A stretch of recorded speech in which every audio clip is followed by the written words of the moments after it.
We have a question that was posted as well about, can you comment how to deal with the Karens in the workplace? I guess I can answer that.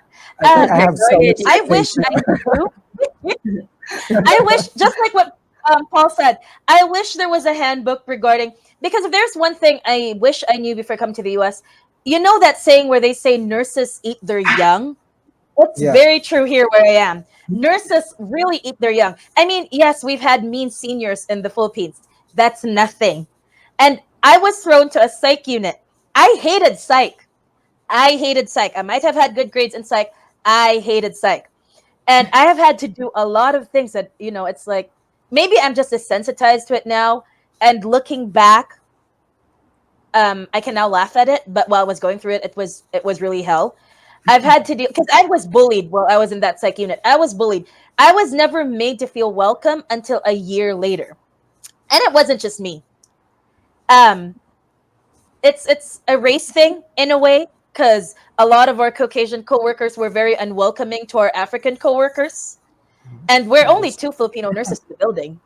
So, you know, as far as dealing with Karens, you just remain calm and composed. Answer the questions as they come. Do not, under any circumstances, I don't know, it's just for me. It worked for me. You attract more flies with honey than with vinegar. Do not, under any circumstances, get into a shouting match with a Karen. Do not, under any circumstances, add fuel to the fire and say anything triggering. Even though you want to burn that person, no. Be calm and be rational in responding to that person. Because when time comes that the two of you have to like duke it out in front of the director of nursing, you want to come out looking like, you know, the bigger person, the person who's more rational. You don't want to come out as somebody who loses control over temper anytime. You know what I mean? Especially when you're new in a country like this. Now, I'm not saying you don't be assertive. You can be assertive and still be calm.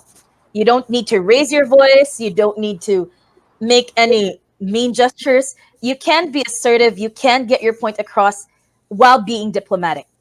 And I can seriously attest to that, having dealt with racist residents and racist coworkers. Right. That is true. Yeah, well, and that's just because, and I'm not saying, you know, everybody in America is racist. That's not it. Yeah. But in rural towns that are predominantly Caucasian, you will encounter it at some point or another. I mean, there are good and bad apples everywhere. I knew. Yeah, you know what I mean?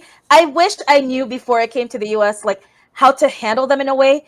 But my soft skills and my call center training actually helped with that. And it also helped that I also read a lot. Because some of these encounters actually traumatized other people. I can't honestly say they traumatize me now. You know, like I would, you know, do your research and remain as calm and as rational as possible. Because you don't want to be perceived as the one who loses control.